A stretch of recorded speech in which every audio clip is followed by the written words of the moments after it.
الحمد لله نحمده ونستعينه ونستغفره ونؤمن به ونتوكل عليه ونعوذ بالله من شرور أنفسنا ومن سيئات أعمالنا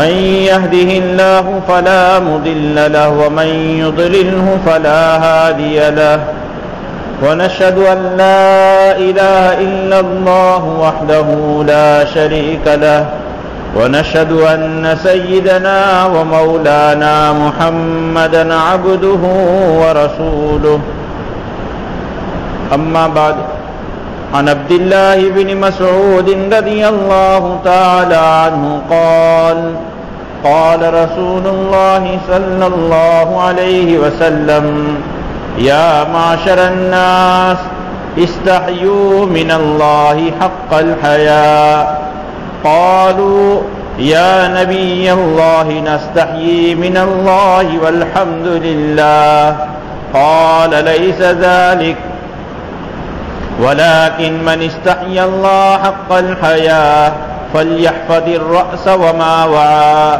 وليحفظ البطن وما حوى أو كما قال النبي صلى الله عليه وسلم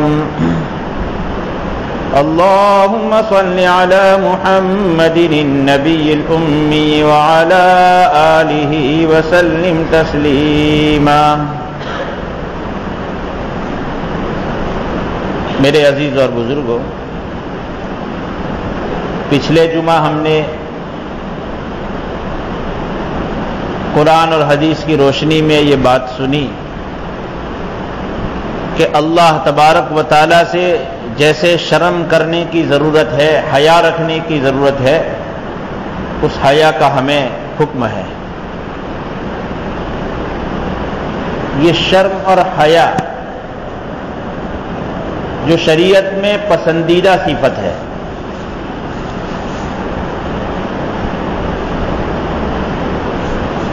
وہ کیفیت پیدا کس طرح ہوتی ہے، کن چیزوں کے اختیار کرنے سے، کیا کام کرنے سے یہ صفت ہمارے اندر، صفت یعنی یہ اچھی عادت، سدگن ہمارے اندر پیدا ہو، معاشرے میں یہ چیز پیدا ہو. اس کے لیے اہل معاشرہ کو، سماج کو کیا کام کرنا چاہیے؟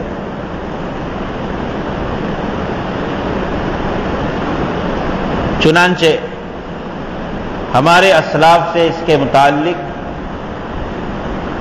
اقوال منقول ہے، جس کا خلاصہ یہ ہے کہ اللہ سبحانہ و تعالیٰ کی طرف سے ہم پر جو نعمتیں ہیں، ان نعمتوں کو یاد کیا جائے. اور دنیا میں کوئی بندہ ایسا نہیں ہے جو اللہ کی نعمتوں سے خالی ہو. جسمانی نعمتیں اللہ نے دی، معاشرہ کی نعمتیں دی، غذائی نعمتیں دی، جسم کے ساتھ ساتھ جسم کی طاقت کی نعمتیں دی.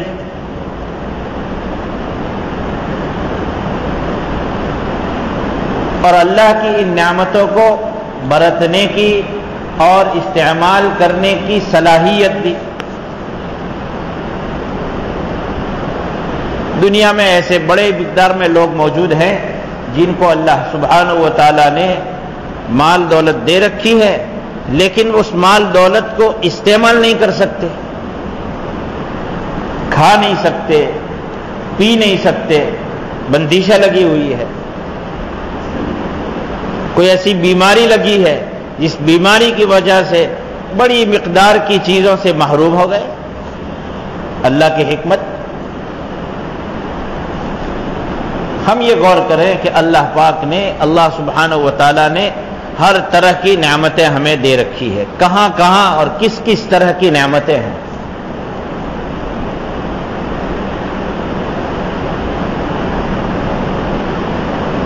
اللہ پاک نے معاشرے میں ایک وزن رکھا، خاندان میں ایک وقار بنایا کہ خاندان کے لوگ محبت سے دیکھتے ہیں، محبت سے بات سنتے ہیں، بچے ایسے دیے کہ وہ بچے ہماری بات سنتے ہیں، ماں باپ کی بات کی بجاوری کرتے ہیں۔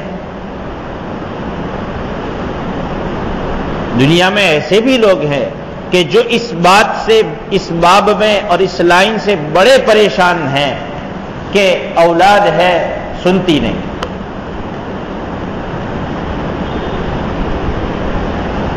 اللہ نے ہمیں اس سے بچایا، ہمیں ایسی اولاد دی جو اولاد ہماری چاہت کے مطابق زندگی گزار رہی ہے، ہماری چاہت کے مطابق کاروبار میں لگتی ہے۔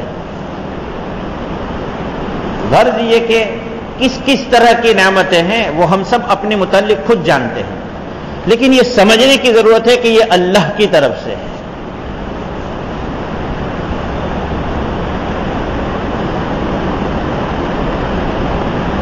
پورا علاقہ اللہ پاک نے پرسکون بنایا،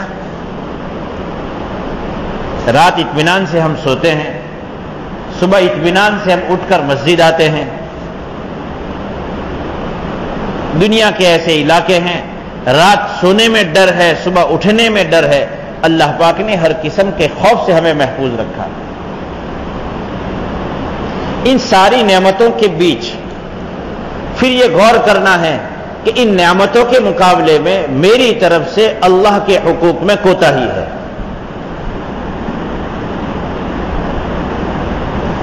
اس خیال سے کہ ایک طرف نعمتوں کا خیال ہو اور ایک طرف اللہ کے حقوق کی ادائیگی میں ہم سے کوتاہی ہو رہی ہے، یہ سمجھنا ہے۔ یہ سمجھنا کہ میں صحیح چل رہا ہوں، یہ ایک سب سے بڑی کوتاہی اور کمزوری ہے۔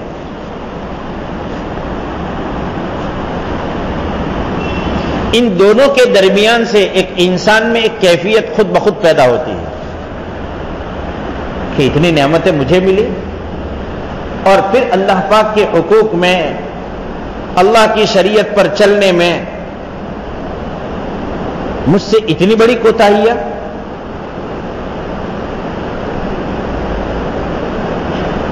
اس سے جو کیفیت پیدا ہوتی ہے اسی کا نام حیا ہے، اسی کا نام شرم ہے۔ پھر وہ کیفیت جو ہے، جو پچھلے جمعہ ہم نے بات سنی قرآن حدیث کی روشنی میں، کہ اس کے ساتھ ساتھ ایمان چلے گا۔ اللہ کے رسول علیہ السلام نے فرمایا لِكُلِّ دِينٍ خُلُقٌ، ہر دین میں کچھ عادتیں ہوتی ہے، وَخُلُقُ الْإِسْلَامِ الْحَيَاءُ، اور اسلام کی عادت شرم اور حیا ہے۔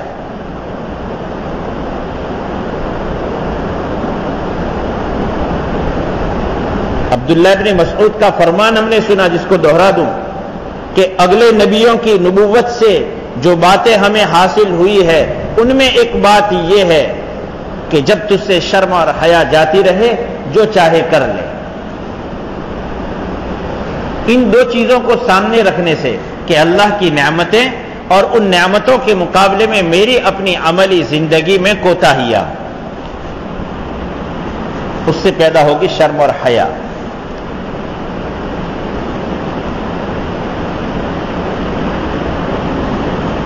ایک اور بات یہ منقول ہے کہ اللہ کے احسانات کو یاد کیا جائے اور اس بات کو ذہن میں بٹھایا جائے کہ اللہ کی طرف سے ملنے والے ہر احسان پر، اللہ کی طرف سے ملنے والی ہر نعمت پر، اللہ کی طرف سے ملنے والی ہر نوازش پر شکر بجا لانا واجب ہے۔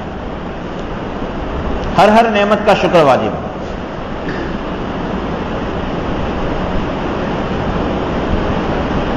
اور اپنی طرف سے اللہ کی ان نعمتوں کی شکر کی بجاوری میں جو ہم سے کمیاں ہیں ان کو یاد کیا جائے۔ اور ان تین چیزوں سے کہ ایک طرف احسان، ایک طرف ہر نعمت پر شکر کا بجا لانا، اور پھر ہماری طرف سے شکر کی بجاوری میں کوتاہی، یہ تین چیزوں کو جب آدمی بیٹھ کر کے اس کا استحضار کرے گا، اپنے دھیان میں لائے گا، اپنے سامنے اس کو رکھے گا، تو اس سے جو کیفیت پیدا ہوگی وہ ہے شرم اور حیا۔ اس طور پر ہمیں بیٹھ کر کے روزانہ یہ فکر کرنی ہے کہ 2-4 منٹ چاہے زیادہ نہیں ہم یہ تصور کریں، یہ سوچیں کہ مجھے کیا کیا نعمتیں ملی. بڑی مقدار میں نعمتیں وہ ہے جس میں میرے ہاتھ پیر کا کوئی دخل نہیں.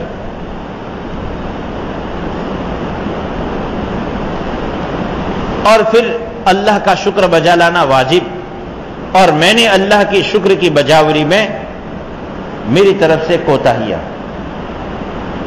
اور شکر کی بجاوری صرف یہ نہیں ہے کہ آدمی کہہ دے الحمدللہ، یہ ہے، اس کا انکار نہیں، یہ زبانی شکر ہے. اصل شکر عملی شکر ہے. اس سے جو کیفیت پیدا ہوگی اس کی وجہ سے انسان میں، بندے میں، ہم میں شرم اور حیا پیدا ہوگی. پھر اس شرم اور حیا کے پیدا ہونے سے کیا ہوگا کہ انسان کا سر محفوظ رہے گا، اور سر کے ساتھ لگے ہوئے اعضاء کی وہ حفاظت کرے گا. 3 چیزیں اللہ کے رسول صلی اللہ علیہ وسلم نے کامل شرم اور حیا کے لیے بیان فرمائی. ان میں پہلی چیز جو اللہ کے رسول علیہ الصلوۃ والسلام نے ہم سب کی رہبری میں فرمائی وہ یہ ہے کہ ہمارا سر اور سر کے آس پاس میں لگے دوسرے اعضاء اور اویو، ان تمام کو ہم حفاظت سے رکھیں. اور بھائیو، حفاظت سے مراد یہ نہیں ہے کہ ہم اپنے سر کو کسی چوٹ سے بچا لیں. اپنے سر میں اگر کوئی بیماری ہے تو اس کی دوا نہ کر کے برباد ہونے سے بچا لیں، یہ نہیں. یہ تو ہے، یہ دنیاوی چیز ہے، لیکن اصل یہ ہے کہ سر کی حفاظت ہو اور سر کے ساتھ لگے ہوئے اعضاء کی حفاظت ہو. ان تمام کاموں سے، جن کاموں سے اللہ کے رسول علیہ الصلوۃ والسلام نے ہمیں متنبہ فرمایا کہ یہ کام سر کے ان اعضاء کے ساتھ لگے ہوئے جو اعضاء ہے ان اعضاء سے یہ کام نہ ہو. ہمارا سر غیر خدا کے سامنے نہ جھکے. یہ تو ہو سکتا ہے کہ ہمارے پاس جو کچھ دنیا کی چیزیں ہیں وہ سب کی سب ہم سے چھین لی جائے، لیکن ہم اور ہمارا بچہ اللہ کو چھوڑ کر کسی اور کو شریک ٹھہرا لے اور ایسی زندگی اختیار دنیا کی کسی بھی چیز کی وجہ سے کر لے، یہ نہ کرے. ہمارے اور ہمارے بچوں میں اور ہماری بچیوں میں ہم یہ بٹھائیں کہ ہم نے جس کو یوں سمجھا ہے کہ وہ فلاں میرا ٹارگٹ ہے، اس کو مجھے حاصل کرنا ہے، اس چیز کے حاصل کرنے میں، اس چیز کے پانے میں اگر مجھے یہ کہا جائے کہ مجھے اسلام چھوڑنا ہوگا تو وہ چیز میں چھوڑ سکتا ہوں یا وہ چیز میں چھوڑ سکتی ہوں. ہمارا بچہ چھوڑ سکتا ہے لیکن ایمان نہیں چھوڑا جا سکتا. سر کی حفاظت کا بنیادی کام یہ ہے. اللہ فرماتے ہیں ان اللہ لا یغفر ان یشرک بہ ویغفر ما دون ذلک لمن یشاء. شرک کی اللہ پاک معافی نہیں کریں گے.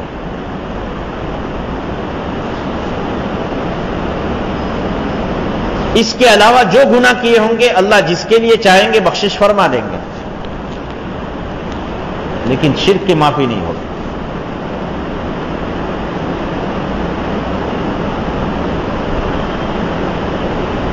صحابہ کرام رضوان اللہ علیہ مجمعین جب ہجرت فرض تھی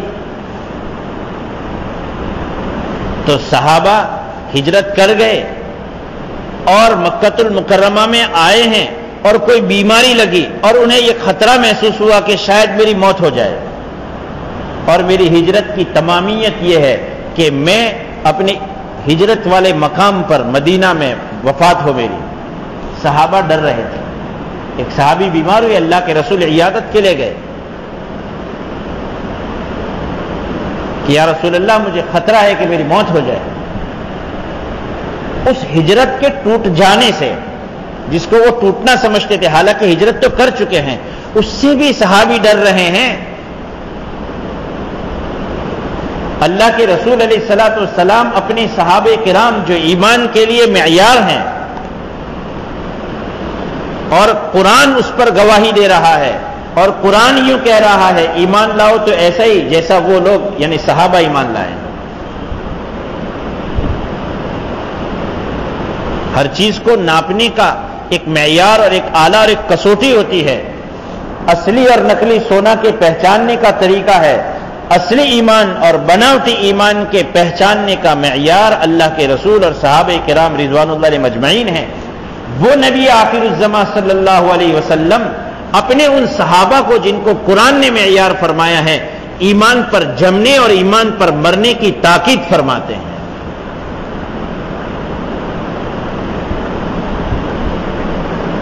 میں نے بارہا آپ کو یہ حدیث سنائی ہے کہ اللہ کے رسول علیہ الصلوۃ والسلام کے صحابی فرماتے ہیں مجھے میرے خلیل صلی اللہ علیہ وسلم نے اس بات کی وصیت فرمائی ہے کہ میں اللہ کے ساتھ کسی کو شریک نہ کروں، چاہے میرے ٹکڑے کر دیے جائیں چاہے مجھے جلا دیا جائے.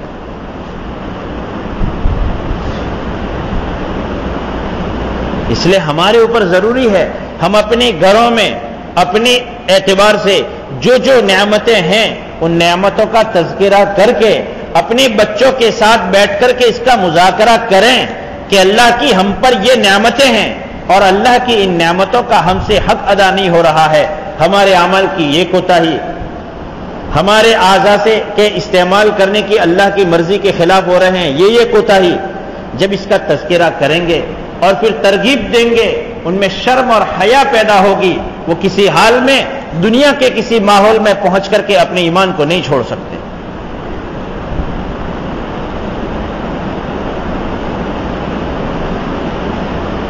اسی طریقے سے اللہ کے رسول علیہ الصلوۃ والسلام نے ان کاموں کے متعلق بھی متنبہ فرمایا جو حقیقی شرک نہیں لیکن جس کو شرک اصغر کہا گیا.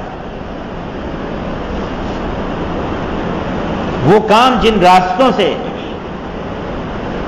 اور جس راستے پر چلنے سے جن کاموں کے اختیار کرنے سے شرک اصغر میں بندہ مبتلا ہو جاتا ہے.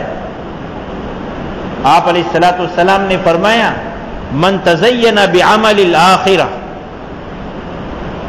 وهو لا يريدها ولا يطلبها لعن في السماوات والارض او كما قال النبي صلی اللہ علیہ وسلم. جو آدمی کسی آخرت کے کام کو اختیار کرے اور آخرت کے کسی کام کے ذریعے سے اپنے آپ کو آراستہ کرے یعنی آخرت کے کاموں میں لگے لیکن حال اس کا یہ ہے کہ وہ آخرت کا طالب نہیں اور آخرت اس کی مقصود نہیں ہے، آسمان اور زمین میں اس بندے پر لعنت اترتی ہے. اخلاص ہر کام میں اپنے آپ کے اپنے ہر عمل میں اپنے ہاتھ پیر سے اپنی زبان سے اپنے دل دماغ سے اپنے اوپر اپنے لیے دوسروں کے لیے جو کچھ ہم کام کر رہے ہیں ان کاموں میں سب سے پہلے ہم اخلاص کی فکر کریں، اپنے ہر عمل میں مخلص رہیں.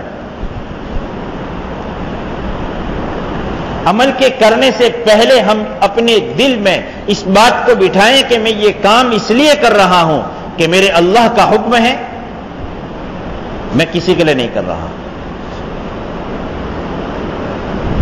اور اعمال کچھ وقت تک چلنے والے ہیں، کوئی کام لمبے وقت تک چلنے والا ہے تو اس کے اندر بار بار اپنا پھر محاسبہ کرتے رہیں کہ غیر خدا کے لیے میں یہ کام کرنے والا نہ بنوں.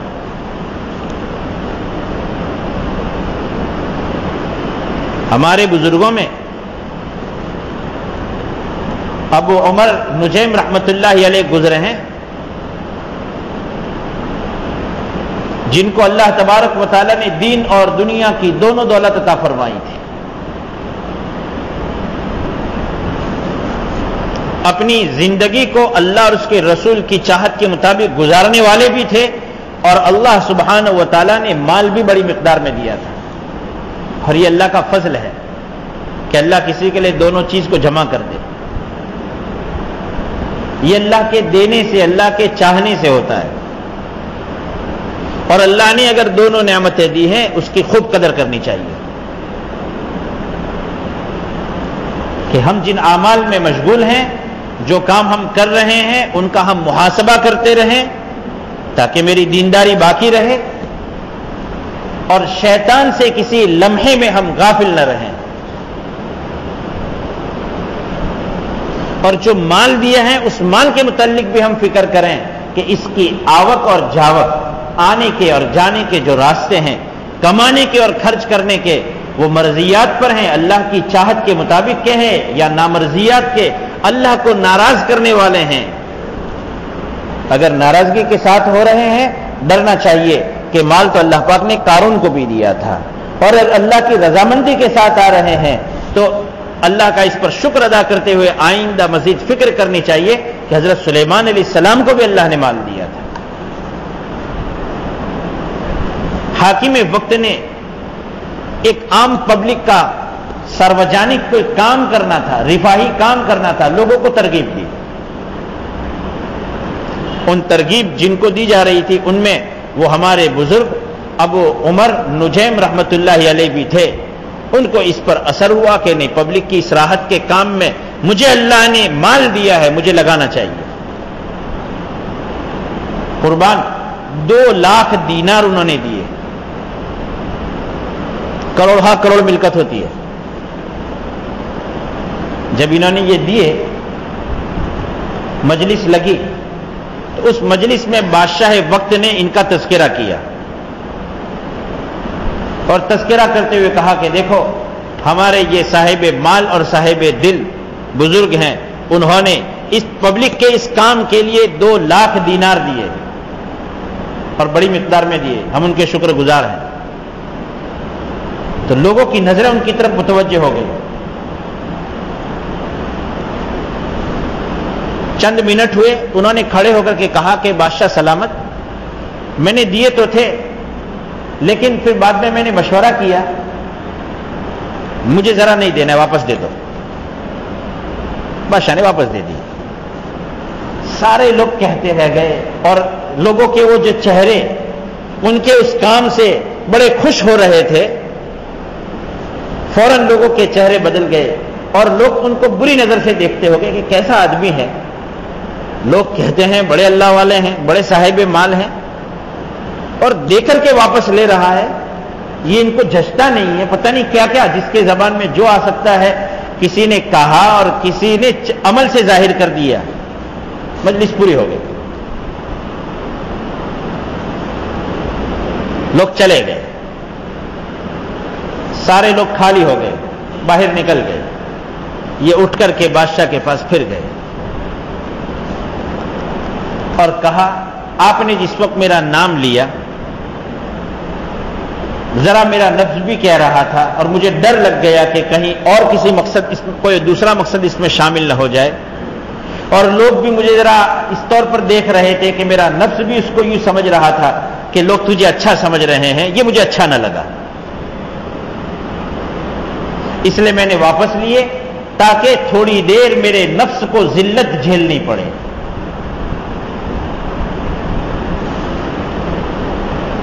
اور لوگ یوں سمجھے کہ اچھا آدمی نہیں ہے، اور جب میرے دل پر اس کا بوجھ پڑا اب میں آپ کو پھر واپس دیتا ہوں، اس کام میں استعمال کریں، کہیں تذکرہ نہ کریں۔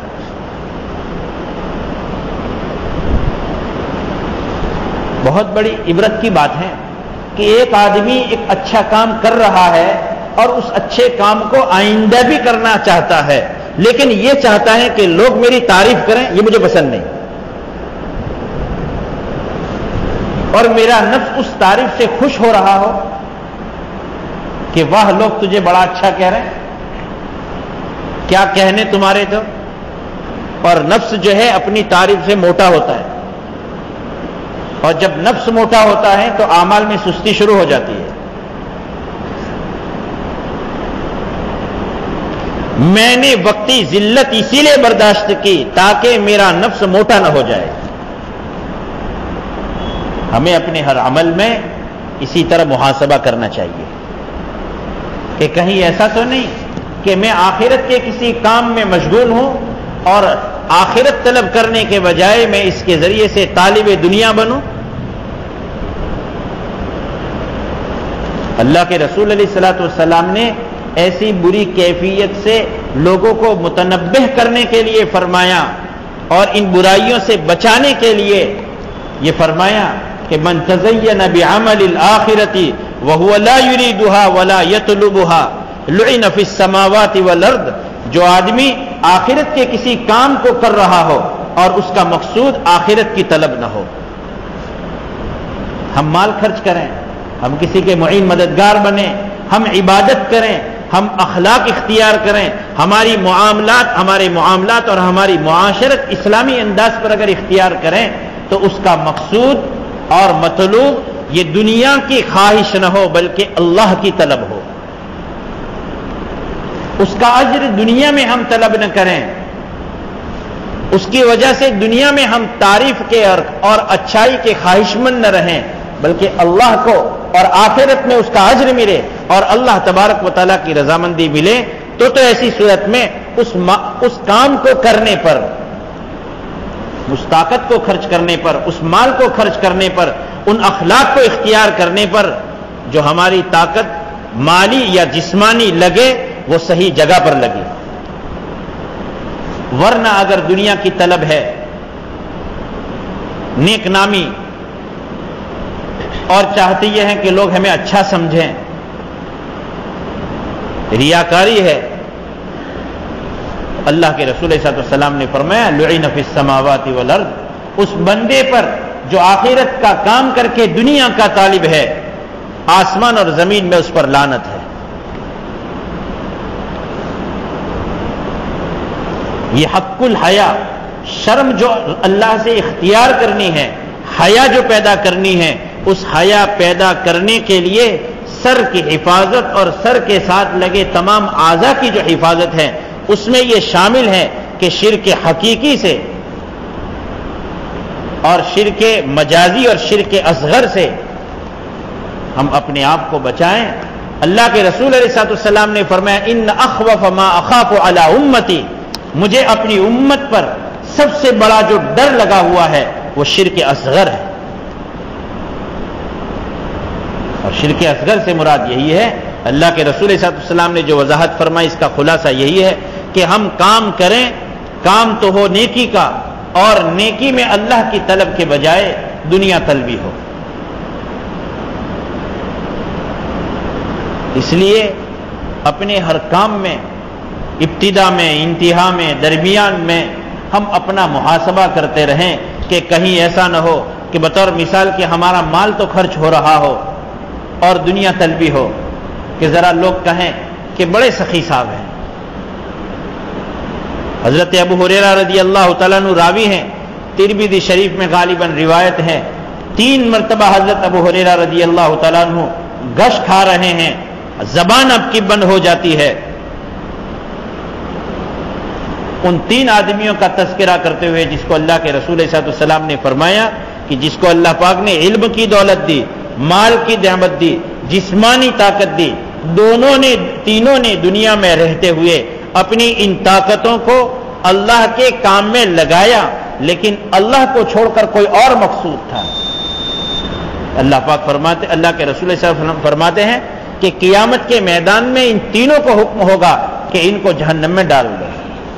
حضرت ابو ہریرہ رضی اللہ عنہ 3 مرتبہ بے ہوشی کے عالم میں گویا کہ غش کھا کر کے گر رہے ہیں، زبان بند ہو رہی ہے اس فکر میں کہ کہیں ایسا نہ ہو کہ کل قیامت کے میدان میں اللہ ہمیں بھی فرما دے کہ تیرا یہ کام تیری دنیا کے لیے تھا، اس لیے تھا کہ لوگ تجھے بڑا کہیں، لوگ تجھے بڑا سخی کہیں، لوگ تجھے بڑا بہادر کہیں، لوگ تجھے بڑا عالم کہیں، اور اللہ کے دربار میں یہ طاقتیں ہماری لگائی ہوئی مردود ہو جائیں. اس فکر میں حضرت ابو ہریرہ رضی اللہ تعالیٰ عنہ بھی گش کھا کر کے گر رہے ہیں. اپنے ہر عمل میں 24 گھنٹے میں جو ہم کر رہے ہیں، شیطان ہمارے پیچھے لگا ہوا ہے اور ایک طرف اللہ کی مدد ہے. ہم شیطان کو دور رکھیں، اپنے ہر کام کا محاسبہ کریں اور حق الحیا پر مکمل شرم اور حیا جو اللہ کو اور اس کے رسول کو مطلوب ہے، اس شرم اور حیا کو اپنے اندر پیدا کرنے کی فکر کریں. اپنی نسلوں کے بچانے کی فکر میں رہیں. اس کے لیے بنیادی چیز ہے کہ روزانہ 2-4 منٹ کم از کم ہم اپنی اولاد کو لے کر کے بیٹھیں کہ بیٹا اور بیٹی ہمارے گھر میں اللہ کی کیا کیا نعمتیں ہیں اور اللہ کی ہر نعمت پر شکر کر بجا لانا ہم پر واجب ہیں، اور ہم سے اللہ کے حقوق میں کوتاہی ہو رہی ہے. سب میں شرم اور حیا پیدا ہو اور وہ اپنے ایمان کی حفاظت کر سکیں. اللہ تبارک تعالی ہمیں توفیق عطا فرمائے. جن کی سنت باقی